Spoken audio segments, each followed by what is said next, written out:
Ex 3. A, B, C, D des parties non vides d'un ensemble E non vide. Montrer si on a ça et ça, donc on a B moins D est inclus dans A. Donc nous allons prendre un élément de B moins D et montrer que cet élément est un élément de A. Donc soit X appartient à B moins D, alors X appartient à B implique que X appartient à B et X n'appartient à B. Donc on a deux cas. X appartient à C ou X n'appartient pas à C. Donc on va traiter le premier cas, X appartient à C, alors on a X appartient à C, X n'appartient à B, se traduit par X appartient à C moins D.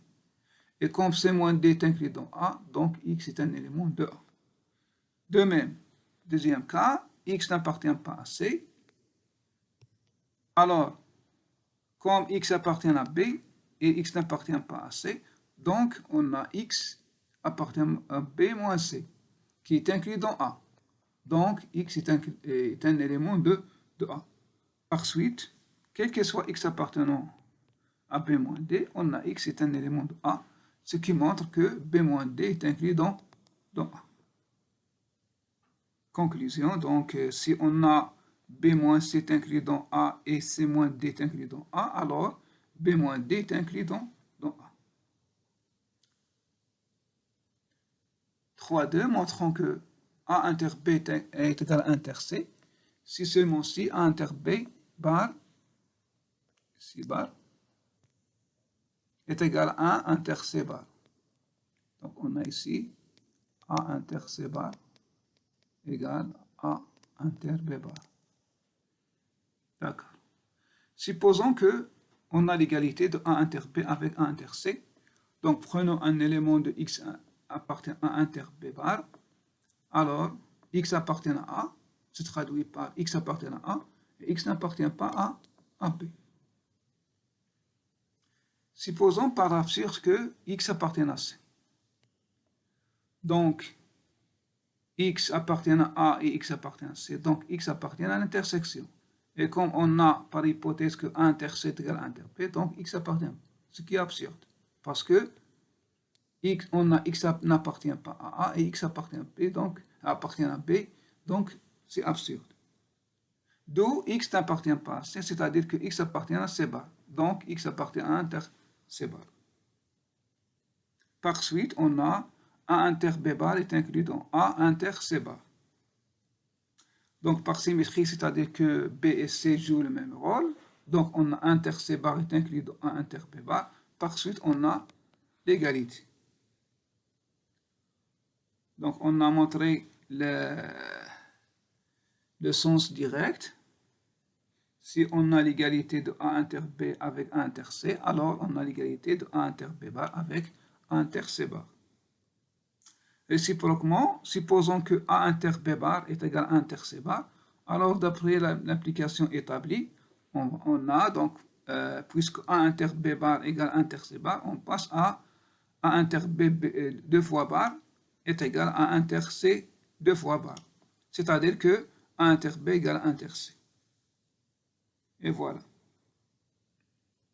On passe. Autre méthode de l'application directe. A inter B égale A inter C. On passe à bar. A inter B bar est égal à A inter C bar. Et comme en utilisant Morgan, donc A bar union B bar est égal à A bar union C bar.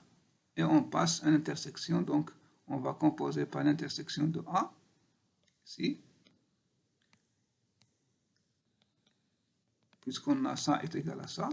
Donc l'intersection de A avec cet ensemble est égal à l'intersection de A avec A bar union C bar. Et par suite, donc, on a A inter A bar, donc c'est l'ensemble vide,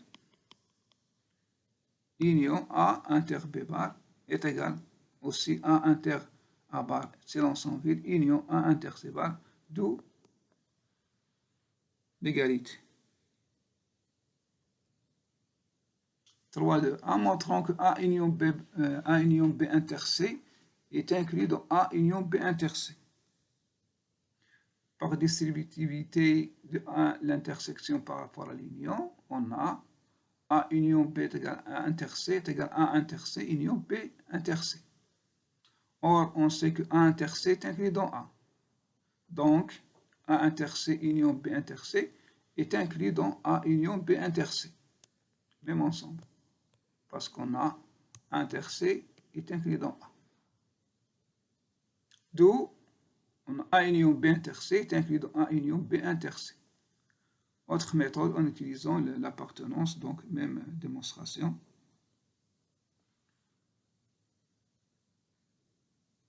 Voilà. Montrant qu'il y a égalité dans l'inclusion précédente si seulement si A est inclus dans C. Voilà, donc le sens direct. Supposons que A union B inter C est égal à A union B inter C. Donc, reprenons un élément X appartenant à A, alors X appartient à A union B inter C.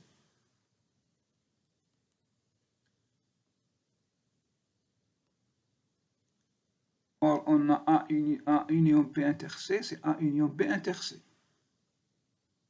Donc, X appartient à A union B inter C, d'où X appartient à C, parce que X appartient à l'intersection.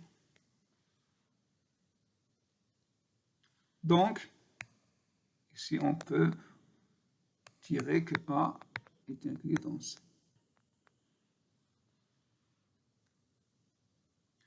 Réciproquement, supposons maintenant que A est inclus dans C. Alors, par distributivité de l'intersection sur la réunion, on obtient A union B inter C, c'est A inter C union B inter C est égal à A union B inter C. Parce que ici, A est inclus dans C, donc A inter C est égal à A. On a montré ainsi que A est inclus dans C implique A union B inter C est égal à A union B inter C. Et voilà. Montrant que A moins B union inter C est égal à A moins B inter C. Donc, on va utiliser les résultats précédents. X moins Y, c'est X inter Y bar. En appliquant ici A moins B union 1 moins 1C est égal à A inter B bar union A inter C bar.